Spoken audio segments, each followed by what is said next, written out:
평안하셨습니까? 3월 24일 창세기 24장 1절 말씀을 통하여 여호와께서 말씀하신 대로라는 제목으로 하나님의 말씀 선포합니다.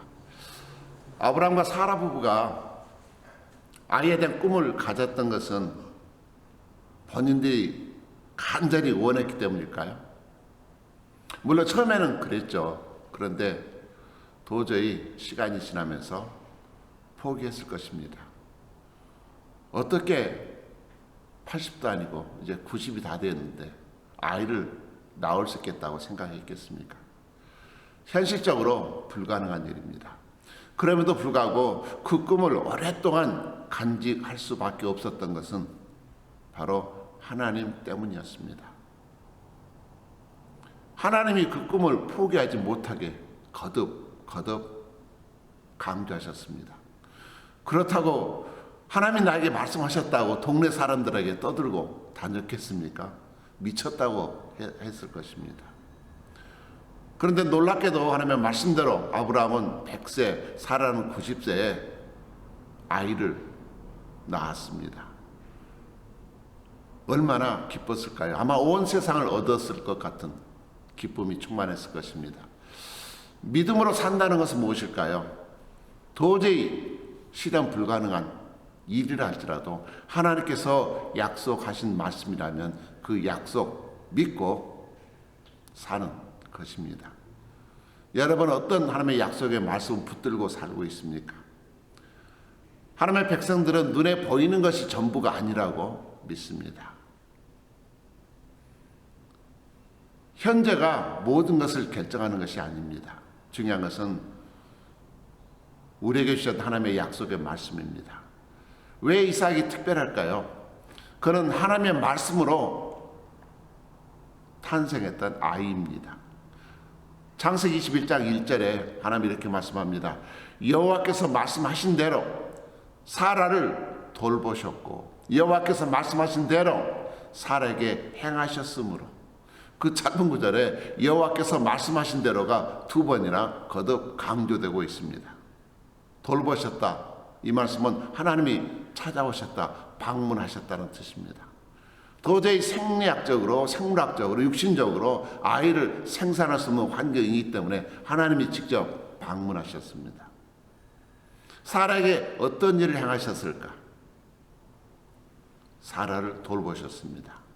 그래서 이삭은 하나님의 말씀으로 낳은 아들. 하나님의 말씀으로 태어난 아이는 두 아이밖에 없습니다. 사라가 90세에 낳았던 구약의 이삭, 그리고 하나는 마리아가 처녀의 몸으로 낳았던 예수 그리스도. 그러기 이삭은 예수 그리스도를 예표합니다. 원래 하나님께서 우리에게 주시려고 했던 것은 번영이나 건강이나 이러한 세상 부귀영화가 아닙니다. 원래 하나님께서 우리에게 주시려고 했던 것은 바로 하나님의 아들입니다. 우리의 죄와 사망, 이것을 하나님의 아들과 바꾸려고 하십니다. 그런데 하나님의 아들이 사람이 되어 탄생된다. 누가 믿겠습니까? 미쳤다고 할 것입니다. 그래서 하나님께서는 우리의 편견과 상식을 깨뜨리시려고 먼저 노부부였던 아브라함과 사라를 사용하셨습니다. 어떻게 100세와 90세 된 몸에서 자녀가 태어날 수 있으며 처녀가 아이를 잉태할 수 있을까? 말이 되지 않습니다. 그래서 우리는 믿지 못합니다. 심지어는 아브라함과 사라 부부도 믿지 못했습니다. 하나님께서 그 약속의 말씀을 주실 때 속으로 웃었습니다. 그래서 이삭이란 말은 웃었다, 웃음이란 뜻입니다. 그래서 이삭인데 어떤 웃음일까요? 어찌 보면 굉장히 쓴 웃음이고, 그리고 고통의 웃음이었을 것입니다. 하나님 왜 이렇게 놀리세요? 하나님 왜 이렇게 힘들게 하세요? 그동안 얼마나 힘들었겠습니까? 그런데 6절에 이런 말씀을 합니다. 사라가 이르되 하나님이 나를 웃게 하시니 듣는 자가 다 나와 함께 웃으리로다. 처음에는 인간의 연약한 한계 때문에 웃었습니다. 쓴웃음입니다. 그러나 나중에는 전능하신 하나님의 능력으로 말미암아 하나님이 찾아오시고 살아게 행하셨던 기적과 능력, 하나님의 사랑과 능력을 체험한 이후에 완전한 기쁨의 아이삭, 참된 웃음을 웃게 되었습니다. 하나님의 약속의 말씀을 끝까지 믿었던 성도들만이 기뻐할 수 있는 최후의 승리의 웃음입니다. 예수님께서 이 세상에 태어나신 이유가 바로 여기에 있습니다. 왜 말씀으로 태어나셨을까? 자연적으로 태어났던 우리 모든 사람, 물론 하나님의 다 생명의 주인은 하나님이십니다. 그러나 우리 모두는 아담의 후손으로서 치명적으로 죄, 원죄를 갖고 태어나서 본능적으로 하나님을 싫어합니다. 말씀을 배격합니다. 아무리 노력한다고 해도 인간 스스로 구원할 수가 없습니다. 예수께서는 한 부자의 이야기를 제자들에게 하십니다. 그러면서 부자가 하나님 나라에 들어가기 얼마나 어려운지, 낙타가 바늘기에 들어가는 것보다 더 어렵다. 제자들이 깜짝 놀랐습니다. 부자가 열심히 해서 돈을 벌고 착한 일도 많이 하고 기부도 많이 했다는데 천국에 못 들어간다면 누가 천국에 들어가겠습니까? 그랬을 때 예수님께서 사람은 할 수 없지만 하나님은 하실 수 있느니라고 답변하셨습니다. 복음의 핵심이 바로 여기에 있습니다. 인간의 노력, 인간의 능력으로 구원받을 수 없습니다. 우리 스스로를 구원할 수가 없습니다. 아브라함과 사라가 자기도 노력한다고 해서 그 몸에서 아이를 낳을 수 있겠습니까? 도저히 불가능합니다. 그런데 6절에 사라가 크게 웃습니다. 하나님이 웃게 하시니 함께 웃으리로다. 어찌 보면 우리가 천국 갔을 때 얼마나 멋있게 크게 웃을까.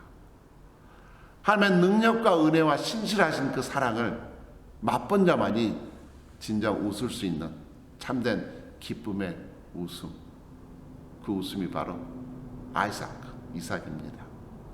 나는 할 수 없지만 하나님은 하실 수 있습니다. 우리 모두가 지금 힘든 코로나 역경을 함께 통과하고 있고, 어찌 보면 산다는 게 고통이죠. 산다는 게 전쟁입니다. 여러분, 건강과 젊음, 물질, 학위 믿지 마십시오. 다 헛된 것입니다. 금방 쓸데없어집니다. 아브라함과 사라 부부가 하나님의 말씀을 믿고 말씀 속에 있는 약속을 붙들었습니다. 우리는 무엇을 붙들고 있습니까? 우리는 주님의 재림을, 그 약속을 믿습니다. 주님이 오시면 이 땅을 심판하실 것도 믿습니다. 행한 대로 갚아주실 것도 우리는 믿습니다. 주님께서 우리에게 말씀하시죠. 무엇을 먹을까, 무엇을 마실까, 무엇을 입을까 근심하거나 염려하지 말라. 내가 다 안다. 책임져 주겠다. 우리는 그 약속의 말씀을 붙듭니다. 절대로 근심과 염려의 노예 되지 마십시오. 눈에 보이는 것 가지고 판단하지 마십시오. 주님께서 또 약속하십니다. 주님께서 사랑하는 자들에게 모든 것이 합력하여 선을 이루어 주시겠다. 우리는 그 약속을 믿기 때문에 고통 속에서도 고통의 현실에, 근심의 노예가 되지 않습니다. 큰 웃음으로 바꿔주신 하나님. 처음에는 쓴 웃음이었지만 하나님께서 역사하실 때 큰 웃음으로 바꿔주실 것입니다. 현재 고통이 기쁨으로 바뀌게 될 것입니다. 왜냐하면 우리는 마지막 때 진정 승자는 바로 주님을 믿었던 주의 자녀된 것을 알고 믿고 있기 때문에 그렇습니다. 하나님이 웃게 하시니 내가 웃으리로다. 고난주간 준비하면서 다 함께 복음 안에 있는 천국의 소망 바라보시고 승리하시길 주의 이름으로 축복합니다. 감사합니다.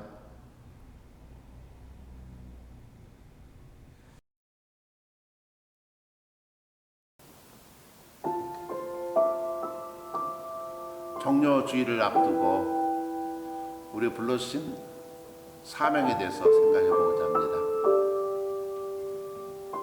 선교지에서 순교당했던 선교사님들 이야기는 늘 우리의 마음을 아프게 합니다. 십자가 지셨던 주님, 우리 다시 한번 마음에 새기면서 사명, 주님이 홀로 가신 그 길을 함께 찬양하겠습니다. 주님이 홀로 가신 그 길 나도 따라가오. 모든 물과 비를 흘리신 그 길을 나도 가오. 험한 산도 나는 괜찮소. 바다 끝이라도 나는 괜찮소. 죽어가는 저들을 위해 나를 버리길 바라오. 아버지 나를 보내주오.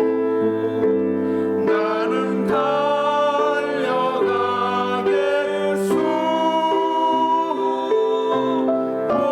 목숨도 아끼지 않겠소. 나를 보내주오.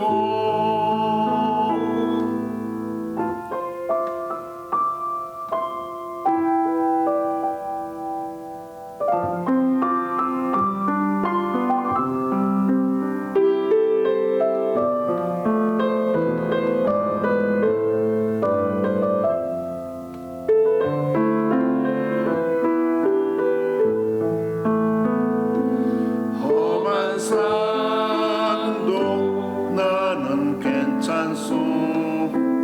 바다 끝이라도 나는 괜찮소.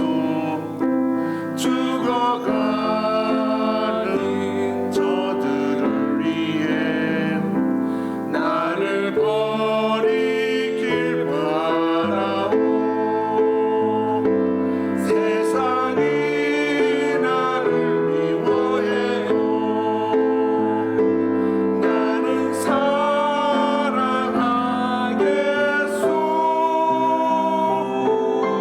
세상을 구원한 십자가 나도 따라가오. 생명을 버리면서까지 나를 사랑한 당신 이 작은 나를 받아주오. 나도 사랑하오.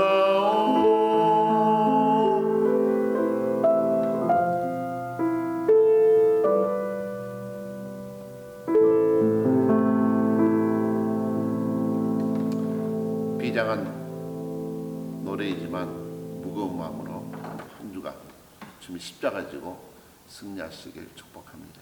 감사합니다.